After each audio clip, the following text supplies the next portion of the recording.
attention. You don't warm my heart. Maybe you just had the thought of me with someone new. Yeah, you just want attention. I know from the start, you're just making sure I'm never getting over you. A very pleasant good morning to all present here. Hope you all are fine. But I'm thinking you all will be fine. Today, I was so much glad that today I got a chance to share my views with all of you. So today I'm going to share my views with you on what is life about. So we talk about what is life. But when I was a kid, I used to thought that life is nothing less than a better career, to be a rich person, or to live happy and have a good family. But not.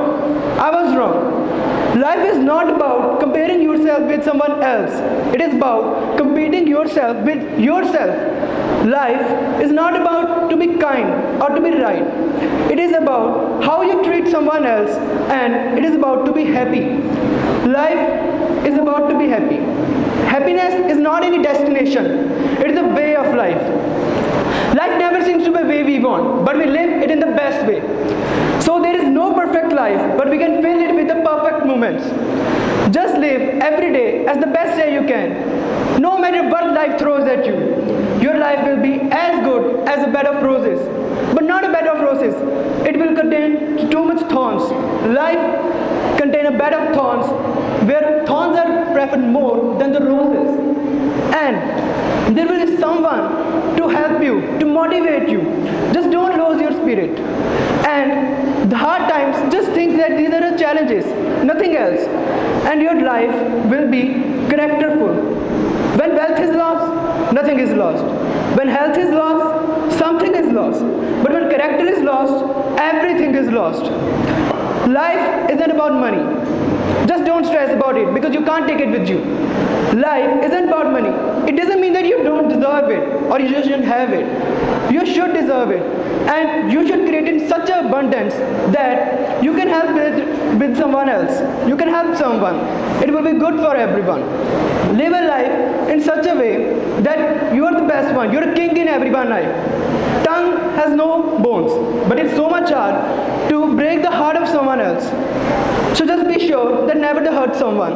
Life is like an exam, which is confessed by God. Many of the people fail because they try to copy others, not realizing that everyone has a different question paper. And always smile. Just smile once, everyone.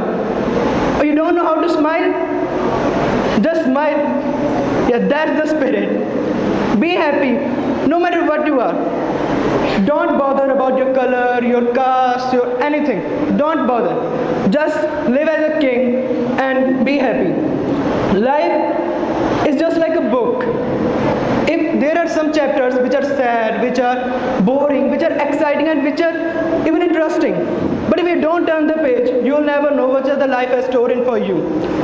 Never try to find the questions, because life is so much complicated. When you try to find the answers, life changes the questions. So I would like to convey that life never seems to be the way we want, but we live it in the best way. Hence, there is no perfect life, but we can fill it with a perfect moment. So just want to end this speech with a rhythm. Could you find a way to let me down slowly? A little sympathy, I hope you can show me. If you wanna go, then I'll be so lonely.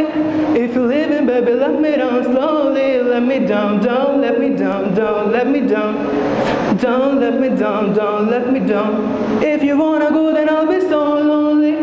If you live in, baby, let me down slowly. Thanks and have a wonderful day ahead. When I'm inside living, all I think is how I should be outside writing. I go outside and all there I notice is what I could write about. I'm stumbling in pursuit of grace. I hunt patience with wind jeans. So instead, I have learned to shape the words thank you with my first breath each morning, with my last breath every night, so when my last breath comes, I'll know I was grateful for all the places I was so sure I was not supposed to be. Good morning to all. Thank you for inviting me here today. What a beautiful day to celebrate. What a beautiful place to be. Isn't it amazing how a place can inform and shape who we we are and how we grow. There is a fable I love which tells of a girl who visits a construction site. She approaches the first workman she sees and asks, "Excuse me, what are you doing?" He says, "Can't you see? I'm laying bricks." Then she approaches the second workman she sees who's doing the same work as first and asks, "Excuse me, what are you doing?" He says, "Can't you see? I'm building a wall." Then she approaches the third workman who is doing the same work as previous two and asks, "Excuse me, what are you doing?" He says, "Can't you see? I'm building a temple." When I hear her story, what I think is, what kind of person am I? Do I focus on the task at hand, laying bricks? Do I dedicate myself to a job, a project, building walls? Or do I dedicate myself to a movement, a cause larger than myself, larger than my lifetime even, a temple to pray to? When I'm writing poems, all I do is, I feel like I'm laying bricks. I'm moving the words around. I place them here and there. I put concrete in between them to make them stick in my brain. When I'm visiting a school, I feel like building connections. I feel like I'm building a wall. And sometimes, rarely, I see a glimpse of something larger than myself. In Scripps graduating class, there are many different workmen. Some are working on a specific goal. They are writing papers, doing research. Others are working to form a necessary part of a team, building connections and projects we need.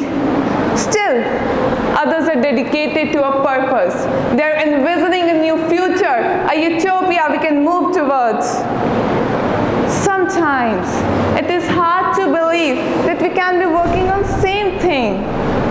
The way someone else builds is different from the way we do. You want to be big and visible and loud and radical. Someone else wants to do the work quietly, under the radar, out of public eye. There are many front lines of same war. It is possible that there are many front lines. Sometimes the people we disagree with are really trying to do the same work, trying to build the same future, even if we see it in a different way. You can lay bricks until a wall is constructed, until a temple is built. Or you can dedicate yourself towards a temple until you figure out which walls to construct and which bricks to lay. You can shape behavior until it changes minds, or you can change minds until it shapes behavior. You create options by choice and example. Thank you. Okay, so if I ask you a question, how is your life going on? You'll either say good or bad. What is good life? When your life is going on smoothly, there are no obstacles in your life. What is bad life? When you get little obstacles in your life and you start crying, please don't cry, because there is no one to lift you up. The stories of 1938, the person named Carey, he was the best pistol shooter of his country. All the national championships held in that country were won by that person. Everyone was almost sure that in 1940s, which National Olympics are going to be held, will be won by Carey. He was trained from years of years. His only one aim, one focus, one dream, to make his hand the best pistol shooter hand. And he made also. There was a difference of just 2 years. In 1938, as he was in army, so army training camp was going on, and the hand grenade blasted. The hand which has all his dreams, aims, focus, was no more. Now, 1 month his training continues. Now he had 2 options. Either to cry whole life, worry about that which you not have, or forget that which you not have, work upon that which he had. And he chose second option. 1 month his training continues. Year comes 1939, and he was working upon his hand, the hand by which he can't even write. He was working upon that hand. It was so difficult for him. But difficult word was never in his dictionary only. He trained his hand. 40, here come. And all the competitors were like standing in the line. And when he come little closer, they said, oh, you're so brave. You got a lot of pain in your life, but still you come here to motivate us. He said, no, I don't come here to motivate you. I come here to compete you. Get ready. Everyone was shocked. How can he win? And everyone was playing with their best hand. And he was playing with his only hand. And you know who won? The man with the only hand, Carol won. He not stopped here. He put all of his focus on 1943 International Olympics. But that cancelled due to World War. Now he put all of his focus on 1945 International Olympics. But the same happened then. They also cancelled due to World War. Now he put all of his focus on 1948 International Olympics.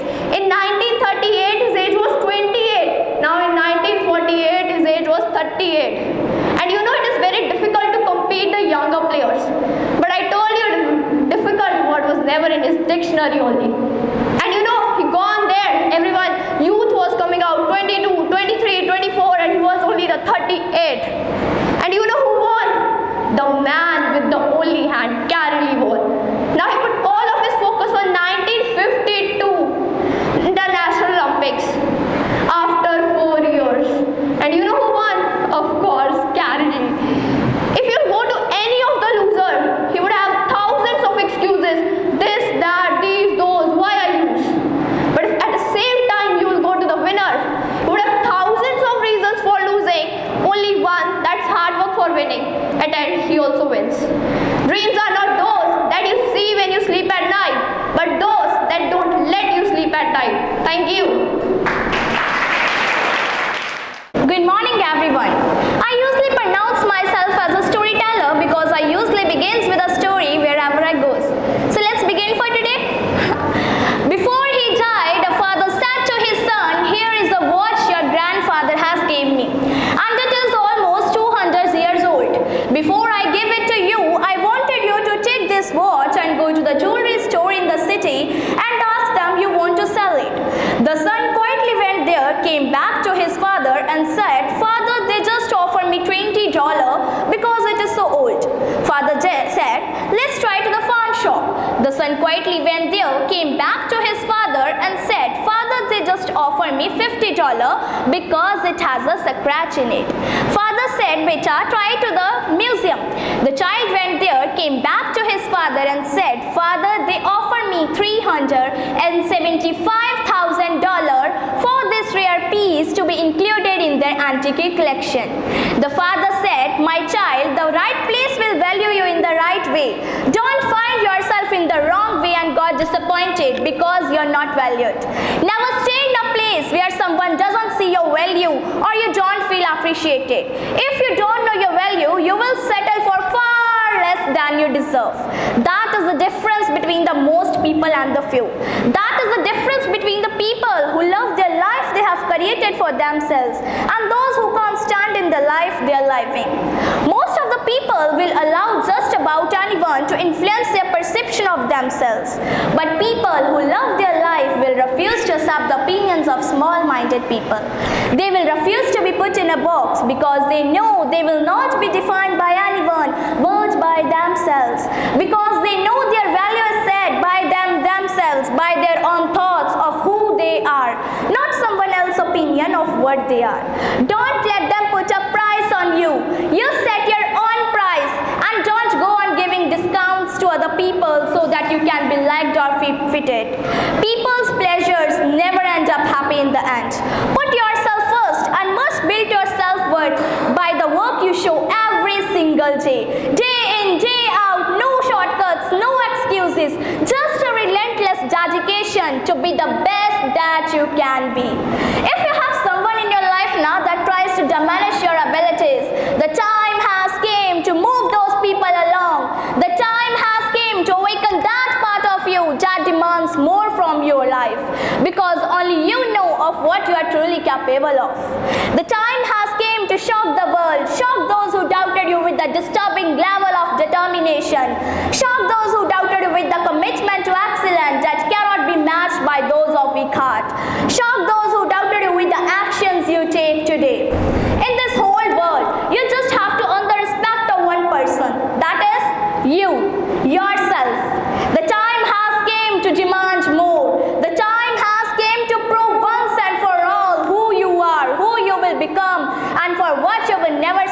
again. Raise your standards, rise up to a higher level, and let no one question your integrity again. Day by day, brick by brick, you build up the foundations. By the self-worth you show every single day. The time for change is now. When it comes to your own self-worth, there is no tomorrow. Know your worth and never ever settle for anything less. Thank you and have a wonderful day. Short of words right now, but I can't afford this because I have to speak. Thank you so much. Thank you for the love. Thank you for the warmth. Thank you for accepting me. Well, I always start my talk with a disclaimer, and that disclaimer is that I have never claimed to be a motivational speaker. Yes, I do speak, but I feel more like a storyteller because wherever I go, I share a story with everyone. It's a story of a woman whose perfectly imperfect life made her who and what she is today. It's a story of a woman who made people realize that if you feel your life is hard and you're giving up on that just because you feel your life is being unfair with you, think again, because when you think that way, you are being unfair with your own self. It's a story of a woman who made people realize that problems are not too big. We are too small because we cannot handle them. It's a story of a woman who with time realized that real happiness doesn't lie in success, money, fame, but real happiness lies within. It lies in gratitude. So I am here, and that's my story, the story of gratitude. People speak before they think, but I know the value of words. The words can make you, break you, hurt you, heal your soul, and can even damage you forever. So I always try to use positive words wherever I go. They call it adversity, I call it opportunity. They call it weakness, I call it strength. They call me disabled, I call myself differently abled. They see my disabilities, I see my abilities. There are such kind of incidents in your life that happens and change your life thoroughly, but molds you into the best version of you. Such kind of incident also happened with me when I was 18 years of age. I was married at 18, and of course it wasn't a happy marriage. After just 2 years of getting married, I met a car accident and I sustained a lot of injuries. I was admitted in the hospital for 2.5 months. Doctors have put a lot of titanium in my arm and in my back to fix it. And that is the reason why people call me the Iron Lady of Pakistan. Sometimes I wonder how easy it is for me to describe all this over again. And someone has rightly said, when you describe your story and it doesn't make you cry, it means you are healed. When I was admitted in the hospital, the first day doctor came to me and said, I have heard you want to be an artist, but you ended up being a housewife. I have a bad news for you. You won't be able to paint again. I stayed quiet. The next day he came to me and said, you won't be able to walk again. I stayed quiet for a while and I said, it's all right. The next day he came to me and said, you won't be able to give birth to a child. That day I was devastated. I started raising questions on my existence, that why am I even alive? What is my point to live? But slowly I tried to overcome my pain. I tried to overcome my problems and I started to paint. I thought there are many children in the world. I can adopt one. And now I'm very much happy with my life. From my life, I have learned to be grateful for God to what we have today. We should be grateful for what we have. Sometimes we waste our time thinking on what we don't have or what we have lost, and we forget to celebrate for what we have today. Never giving up should be the way to live. People say failure should not be an option, but I feel failure can be an option. Even it must be an option. A person fails once, twice, hundreds of times, but still he can succeed. But if you give up once, it means you have given up your whole life. So never giving up should be the way to live. Accept the way you are, because when you will accept yourself, the world have to accept you. Be kind to yourself, be alive, and live every moment you have. Thank you. Hi guys, how are you? It's so good to see you guys. So you guys having a good day? Well, I have to say this, it's such a great honor to be here. I'm so happy to be here. I'm like honored and prepared my own speech. But I hope it's okay if I take this opportunity to just spend with you guys and tell you a bit of my story. So, I'm not an activist. I haven't changed the world or led any campaigns. But I am here to tell you about the path I followed so that hopefully you can take something away from it. Because I don't like being honest with, this is the truth, I don't like being honest with press and interviews. I like being honest with you directly, which is each and every one of you. So I feel like I can, and let's just start with the basics.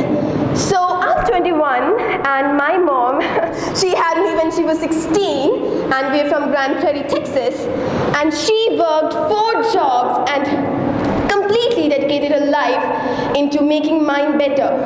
So for me, she is a perfect example of a strong woman, and I love her so much because she gave me those values. Thank you, Mom. I have been acting my entire life from the first show on Barney. You know that purple dinosaur? He's great. So when I was 11, the point being when I was 7, I wanted to be an actress and I wanted to live my dream. And when I was 11, I had a casting director tell me that I wasn't strong enough to carry my own show. I mean, there's always someone who tells you that you're not good enough, or you don't have what it takes to be, or you don't have enough people surrounding you. But deep inside, it's the only thing you want to do. You want to do something great. You want to be a part of something great. There are many people surrounding me who are supposed to guide me, and some have, and some haven't. So 2 years later, I got my own show, and the first thought wasn't, oh man, the girl when she was 11 told that I couldn't handle my own show. I mean, I did. I thought it for a little moment, but I thought what my mom said. She said, you've got to trust yourself, you've got to move on. She taught me to turn the other cheek and let the critics, and just to move on, trust myself. So, there are many people surrounding me who are telling me and who are guiding me, and they pressure me. There's so much pressure. You've got to be cute, you've got to be nice, you've got to be all these things. And I'm sure you can all relate, because you may also have, I'm sure, at work, with friends, at school, with parents, I know with mine. They tell me how to look, how to behave, how to say, you guys are changing the world, I'm not changing the world, you guys are changing the world, and that's amazing. Please be true to yourself. Be loved and love each other. I'd be lying if I said that I have never given to be better, because I have, and I've learned from a mistake. I think I'm the proudest of my action, and I think I have inspired each and every one of you to just trust yourself. And thank you for giving me this opportunity to come out